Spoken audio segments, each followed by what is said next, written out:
இதெல்லாம் ராமனுடைய குணங்கள்னு சொல்ல சொல்ல சீதைக்கு மெதுவா தோன்றது, இனிமே இவன் வேஷம் போட்டுன்னு வந்த ராவணனா கூட இருக்கட்டும், அவன் சொன்ன நல்லதை கேட்ட பிற்பாடு இவன் ராட்சசனாவே இருக்கட்டும், ராவணனாவே இருக்கட்டும், நல்ல விஷயத்த சொன்னான். அரக்கனே ஆக, வேறோர் அமரனே ஆக, அவன் தேவனா இருக்கட்டும், ராட்சசனா இருக்கட்டும், அல்லது அன்றி குரக்குன்னு ஒருவன் தான் ஆகுக, இல்ல குரங்கு ஒருத்தன் வந்ததா கூட இருக்கட்டும், கொடுமையாக, இது கர்மமா இருக்கட்டும், இது கொடுமையா இருக்கட்டும், இங்கு எம்பிரான் நாமம் சொல்லி உருக்கினான்.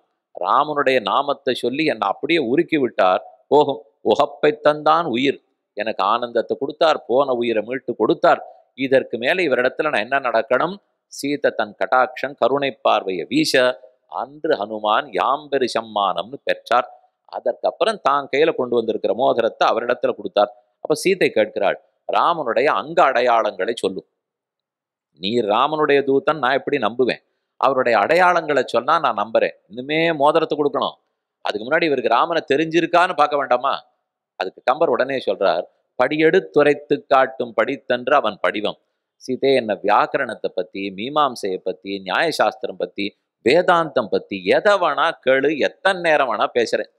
ஆனா எதை பத்தி பேச ஆரம்பிச்சாலே நாக்கு அடைச்சு தேய்ச்சு நின்றுடுவேனோ, அதை போய் கேட்டுட்டியே. அப்படி என்ன நான் கேட்கக்கூடாது கேட்டேன்னு சீத்தை நினைக்கிறாள். ராமனுடைய அடையாளம் சொல்லுன்னா இந்த வாய்க்கு அதுக்கு சக்தி பிரம்மாவே சொல்ல முடியாது, ஆதிசேஷனே சொல்ல முடியாது. இருந்தாலும் சொல்றேன், படி எடுத்து உரைத்து காட்டும் படித்தன்று அவன் படிவம்.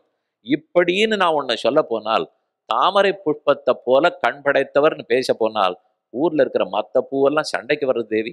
ஏன் நாங்கள்லாம் பாக்கியம் பண்ணலையா? எங்களை ஒரு எடுத்துக்காட்டா சொல்லக்கூடாதா? ஏன் எல்லா புலவர்களும் தாமரையே இழுக்கிறீர்கள், மற்ற புஷ்பம்லாம் உலகத்துல பூவே இல்லையா? ஏன் எங்களை விட்டுட்டீங்கனால் எனக்கு பேசுறதுக்கே தெரியல. இவரை பத்தி ராமன் என்ன கொண்டாடினார்? ரிக்வேதம், யஜுர்வேதம், சாமவேதம், அதர்வண வேதம் நாலும் படிக்காதவனால் இப்படி பேச முடியாதுங்கிறார். நூனம் வியாக்கரணம் கிருஷ்ணம் அனேன பகுதாஸ்ருதம் பகுவியாகரடாத்தானேன ந கிஞ்சித் அபசப்திதம். ஒரு சொற்குற்றம் இல்லை, பொருட்குற்றம் இல்லை, அவ்வளவு அழகா பேசுறவர். ஆனா இந்த கேள்வி சீத்தை கேட்ட உடனே நாக்கு அடைச்சு போய், இருந்தாலும் புத்தி எல்லாம் கூட்டிண்டு அப்படி நாக்க ஈரப்படுத்தின்னு பேச ஆரம்பிக்கிறார். ராமஹா கமலபத்ராட்சா சர்வசத்த மனோகரா. ராமன் தாமரை கண்ணினன், திருவடியிலேருந்து திருமுடி வரைக்கும் அழகன் அழகன் அழகன். ரூப ஔதாரிய குணைகி பும்சாம் திருஷ்டி சித்தாபகாரிணம். தன் உருவத்தாலும் உதார குணத்தாலும் வள்ளல் தன்மையாலும் குணங்களாலும் பார்ப்பவர்களுடைய கண்ணையும் நெஞ்சையும் பறித்து விடக்கூடிய பெருமை படைத்தவன். தேவி, ராமனுடைய திருக்குழல், அவருடைய தலைமுடி எப்படி இருக்கும்னு சொல்லட்டுமா? அதுலேருந்து ஆரம்பிக்கிறார். என்னை கேட்டு அடையாளம்னு உடனே தலையிலேருந்து கால் வரைக்கும் அடையாளம் சொல்றார். மீண்டு குழன்று நெய்த்து இருண்டு நெறிந்து செறிந்து நெடுநீளம் பூண்டு மறிந்து சரிந்து கடை சுருண்டு. இப்படி இருக்கணுமா தலைக்குழல்?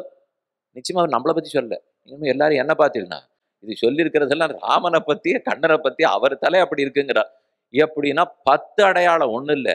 தலைக்குழல் எப்படி இருக்க வேணுங்கிறதுக்கு நீண்டு இருக்கணும், குழன்று இருக்கணும், நீளமா இருக்கணுமா, குழல் குழலா இருக்கணும், நெய்த்து நெய் பூசின மாதிரி இருக்கணும்.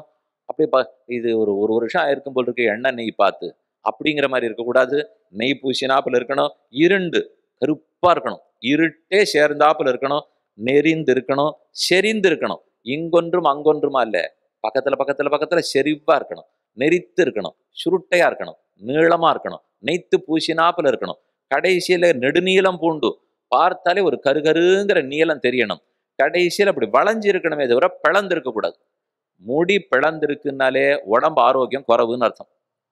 இதெல்லாம் இருக்கணும். சீதை பார்த்துட்டே இருக்கா. நிறைய அடையாளங்கள்ல அனுமார் சொல்றார். இப்படியெல்லாம் ராமனுக்கு முடி இருக்குன்னு சொல்லியிருந்தாருன்னு வச்சுங்க. இப்பவும் ராமன் நெய் பூசின்னு இருக்கார், தலையை நன்னா சீவி முடித்து சிங்காரிச்சுட்டு இருக்கார். தர்மபத்னி கைப்பிடித்தவள் விட்டு பிரிந்து துன்பப்பட்டு இருக்கா. இவர் நெய் பூசி கூந்தல் அலங்காரம் பண்ணிட்டு இருக்கார் போல் இருக்குன்னு தோணிப்படாதா? அதனால எல்லாத்தையும் சொல்லிருந்தவர், தேவி இப்படி இருந்த தலைமுடி, இப்படி இருந்த கேசம் ஈண்டு சடையாயினதே, உன்னை பிரிந்த காலத்திலேருந்து சடமுடியாட்டம் இருக்குன்னார். நல்ல வேலை, என்னை பிரிந்து அவர் துன்பப்படுறாருன்னு தெரிஞ்சாதான் மனைவிக்கு ரொம்ப இன்பமா இருக்கும். அவளுக்கு முதல்ல ஆமாமா நம்ம கணவன் நாம ஊரை விட்டு வந்துட்டோங்கிறதுக்காக அவர் சௌக்கியமா ஒரு குழம்புக்கு பதில் 4 குழம்பு பண்ணி சாப்பிட்டு அவர் பாட்டுக்கு இருந்துட்டாருனா, அதெல்லாம் இல்லை.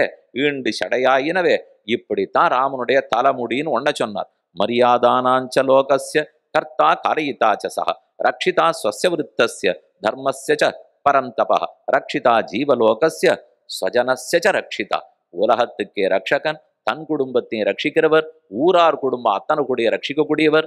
வியசனேஷு மனுஷ்யானாம் ரிஷம் பவதி துக்கிதா உற்சவேஷு ச சர்வேஷு பிதேவ பரிதுஷ்யதி. இந்த ராஜ்யத்துல யார் ஒருத்தனுக்கு துன்பம் வந்தாலும் பெத்த தாய் துன்பப்படுறதுக்கு முன்னாடி ராமன் துன்பப்படுவார். யார் ஒருத்தனுக்கு இன்பம் வந்ததுனாலும் பிறப்பித்த தந்தை இன்பப்படுவதற்கு முன்னாடி தான் இன்பப்படுவார். இப்படித்தான் தேவி லோகத்தை எல்லாம் ஒன் ராமன் ரட்சித்திருக்கிறார். தனுர்வேதேச்ச வேதேச்ச வேதாங்கேஷு ச நிஷ்டிதா விபுலாம்சோ மகாபாகு கம்பூக்ரீவா சுபானனா சமஸ்ச சுவிபக்தாங்க வர்ணம் சியாமம் சமாஷ்டிதா என்று திருமுடியிலேருந்து ஆரம்பித்து திருவடி வரைக்கும் ராமனுடைய அடையாளங்களை எல்லாம் வரிசையா ஹனுமார் சொல்லிட்டே இருந்தார். சீத்தை கேட்டு கேட்டு பரம திருப்தி. அண்ணல் தன் திருமுகம் கமலம் ஆமெனில், அண்ணனுடைய திருமுகம் அண்ணலான ராமனுடைய முகம் கமலம் போல இருக்கு, தாமரை போல இருக்குன்னு நான் சொன்னால், கண்ணினுக்கு உவமை வேறு யாது காட்டுகேன். முகத்துக்கு கமலத்தை உவமையா எடுத்துட்டா அப்புறம் கண்ணுக்கு வேற உவமை கிடைக்கல. முகம் தாமரையாட்டம் இருக்குன்னு சொன்னேன், உடனே கண்ணு எனக்கு என்ன சொல்ல போறேன்னா தகைச்சுப்படுறேன். அதனால எதை எடுத்துக்காட்டு சொல்றதுன்னு தெரியல. தன்மதி ஆமென உறக்க தக்கதோ, சரி வேணா மாத்திக்கலாமா. முகம் மதியாட்டம், முகம் சந்திரனாட்டம் இருக்கு, சந்திரன்ல பொருத்தப்பட்ட தாமரையாட்டம் கண்கள் இருக்குன்னு சொன்னால், உலக சந்திரன்ல நீர் தாமரை பார்த்திருக்கிறான்னு புலவரத்துறைன்னு கேட்கிறார். இல்லாததை சொல்றேன். சரி, இல் பொருள் உவமை அணி படிச்சிருக்கீங்களா? அபூதோபமான சம்ஸ்கிருதத்துல சொல்லுவோம். இல் பொருள் உவமை அணி. இல்லாத ஒன்ன உவமையாக்குறது. சந்திரன்ல தாமரை யார் பார்த்திருக்கீள்? பார்த்ததில்லை. ராமச்சந்திரன் முகம், ரெண்டு கண்கள், ரெண்டு தாமரை. சந்திரன்ல தாமரை போலன்னு சொன்னா எனக்கு ஏதோ பேச தெரியாது, நான் சம்ஸ்கிருதம் வாசிக்கலை, இலக்கணம் தெரியாதுன்னு சொல்லிடுவா தேவி. ஆனா ராமனை பத்தி இலக்கண சுத்தமா என்னால பேசுறதுக்கே முடியல. ஸ்திரீஹேதோஹோ பாலினா பிராத்ரா நிரஸ்தம் புருதேஜசா. ஒரு ஸ்திரீயான உன்னை விட்டு பிரிந்தபடியாலே இத்தனை துன்பமும் ராமன் பட்டிருக்கிறார். யான்யாபரண ஜாலானி பாத்தித்தானி மகீதலே. அந்த சமயத்தை எல்லாத்தையும் சொல்லிக்கொண்டே வர ஒரு சின்ன சரித்திரத்தை ஹனுமான் அங்க சீதை இடத்துல சொல்றார். தேவி, தேவரீர ஆகாச மார்க்கத்துல ராவணன் தூக்கிட்டு போயிருந்தான். அப்போது புடவையினுடைய நுனியை கிழிச்சு உம்முடைய ஆபரணங்களை எல்லாம் ஒரு சின்ன மூட்டையா கட்டி நாங்கள் மறைந்து கொண்டிருந்த ரிஷகமுக பர்வதத்தின் நடுவுல போட்டீர். ராமன் வந்த உடனே அதை காட்டினோம். ஆனா ராமனால அதை பார்க்கக்கூடிய முடியல, கண்ட ஒரே ஜலம். பக்கத்துல இருக்கிற லக்ஷ்மணனை பார்த்து, நீ பாரு, எனக்கு இதை பார்த்து அடையாளம் கண்டுபிடிக்க முடியல, இது சீதை தான்னு பாருன்னார். ஒவ்வொன்னா சுக்ரீவன் எடுத்து காட்டுறான். நாகம் ஜானாமி கேயூரே, நாகஞ்சானாமி குண்டலே, நூபுரேத்த பவிஷானாமி நித்தியம் பாதாரவிந்தநாத். சீதையினுடைய கேயூரம் குண்டலம் காதணிகள் எடுத்து காட்டினால் இது சீதை தான் எனக்கு தெரியாதுன்னுட்டான். கழுத்தணி எடுத்து காட்டினால் சீதேதா தெரியாதுன்னுட்டான். வளையல்களை எடுத்து காட்டினா சீதேதா தெரியாதுன்னுட்டான். இப்படி ஒவ்வொன்றா சொல்லச்சே லக்ஷ்மணன் தெரியாதுங்கிறான். இவன் தான் நித்தியம் சேவிச்சுட்டு இருக்கான் மதனியார, ஆனா தெரியாதுன்னுட்டு சீதையினுடைய திருவடிகள்ல அணிஞ்சிட்டு இருக்கிற நூபுரம்ங்கிற ஆபரணம், கால் கணுக்கால் இருக்கிற கடல் போன்ற ஆபரணம், அதை காமிச்ச உடனே இது எனக்கு அடையாளம் தெரியும், எங்க மதனியாரு தான்னா. லக்ஷ்மணா, இது மட்டும் எனக்கு எப்படி தெரிஞ்சுதுன்னால், நான் தினமும் வணங்கும் போது சீதையினுடைய கணுக்காலுக்கு மேல நான் பார்த்தது கூட கிடையாது என்று லக்ஷ்மணன் சொன்னான்னு ஹனுமார் சீதை இடத்துல சொன்ன உடனே அவளுக்கு தாங்கலை. இப்படிப்பட்டவர் யார், நான் குத்தம் சொல்லி அமைச்சு வச்சுட்டேன், நான் ஏதோ தப்பா யோசிச்சிருக்கேன் போல் இருக்கு, லக்ஷ்மணனான பாகவதனிடத்துல அபச்சாரப்பட்டுட்டேன், அதனாலதான் நான் இப்ப துன்பத்தை அனுபவிச்சுட்டு இருக்கேன். இல்லைன்னா நான் தேவலோகாக்கிரமணம் நாமரத்தம் அகம்புரனே, எனக்கு தேவலோகம் வேண்டாம், அமரத்தும் வேண்டாம், ராம சீதா கைங்கர்னு இருந்தா போரும்னு வந்த லக்ஷ்மணன் அவனை போய் சுடி சொல்லி சொல்லி அனுப்பிச்சுட்டேனேன்னு இப்ப வருத்தப்படுறா. இவ திடீர்னு எதுக்கு அழறா, எதுக்கு சிரிக்கிறா, ஒண்ணுமே ஆஞ்சநேயருக்கு புரிபடலை. இவர் சொல்ல சொல்ல அவ உள்ளத்துல ஏதேதோ நினைவலைகள், இத்தத்தை நினைத்த நினைத்த ஒரு நிமிஷம் சிரிக்கிறா, ஒரு நிமிஷம் அழறா. அப்பா ஒரு கேள்வி கேட்கிறா, சரி எனக்கு ஒண்ணு சொல்லு, வானராணாம் நராணாஞ்ச கதமாசீத் சமாகமா. ஒரு நல்ல கேள்வி.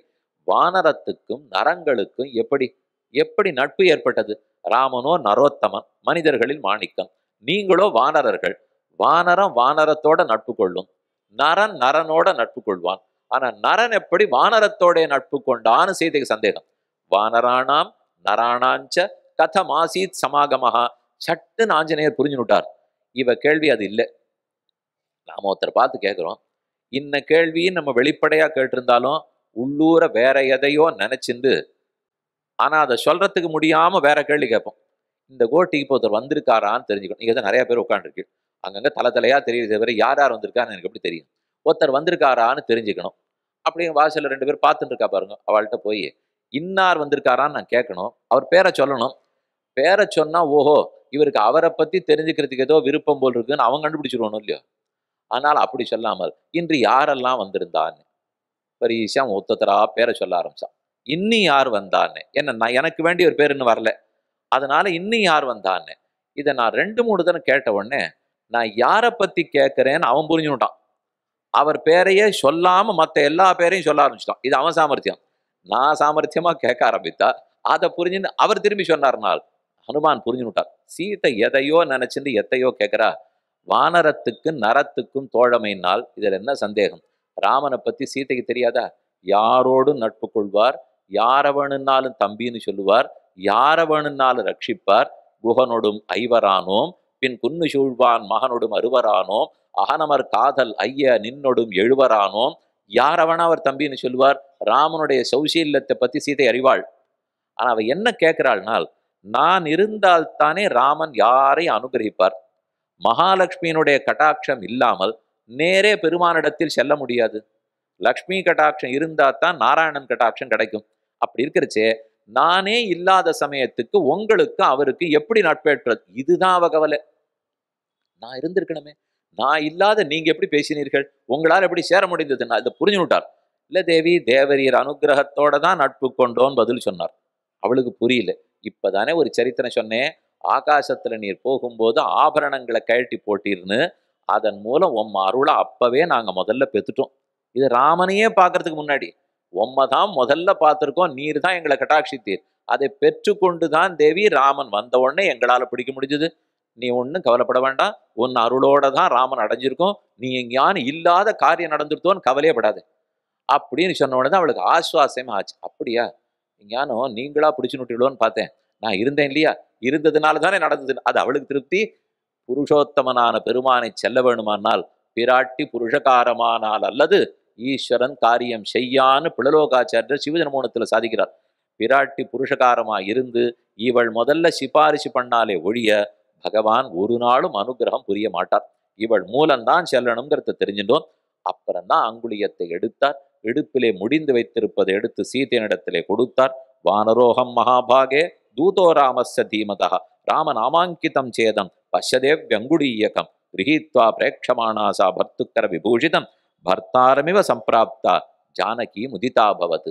அதை வாங்கினள், முலைக்குவையில் வைத்தனள், சிரத்தால் தாங்கினள், மலர்கண்மிசை ஏற்றினள், தடந்தோள் வீங்கினள், மெலிந்தனள், குளிர்ந்தனள். மெலிந்தாள், குளிர்ந்தாள். ராமனையே பெற்றா போலே சீதை ஆனந்தப்பட்டாள். இதெல்லாம் பக்தி பாவனையால ஏற்பட்டது. இப்ப பக்தினா என்னன்னு பார்ப்போம். பக்தியா துவனன்யா சக்யா அகமேவம் விதோர்ஜுன ஞாதும் திரஷ்டுஞ்ச தத்வேன பிரவேஷ்டுஞ்ச பரந்தப. இது கண்ணன் பகவத்கீதையில சொல்றார். பக்தியா துவனன்யா சக்யா, பக்தி ஒன்றுனாலதான் அர்ஜுனா நீ என்ன அறியவும் முடியும், காணவும் முடியும், அடையவும் முடியும். ஞாதும் திரஷ்டுஞ்ச தத்வேன பிரவேஷ்டுஞ்ச பரந்தப. அறிவதற்கும் காண்பதற்கும் அடைவதற்கும் பக்தியே வழி. ஏன்னு பார்ப்போம். முதல் நாள் கர்மயோகத்தை பத்தி கேட்டீர்கள். அடுத்த நாள் ஞான யோகத்தை பத்தியும் சொல்லிட்டேன். பக்தி எதனால் வரும்? இந்த ரெண்டுத்தினாலையும் தூண்டப்பட்டு தான் பக்தி வரும்.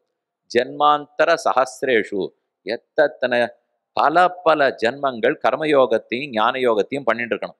பகூனாம் ஜென்மனாமந்தே ஞானவான்மான் பிரபத்தியதே. பல பிறவிகள் ஆகி விடாம கர்மயோகத்தையும் ஞான யோகத்தையும் பற்றி வந்தால் ஒரு நாள் ஆபத்து நீங்கி பக்தி ஆரம்பிக்கும். முடியாது. அப்பதான் பல பிறவிகள் கிடைத்து பக்தி தொடங்கும்.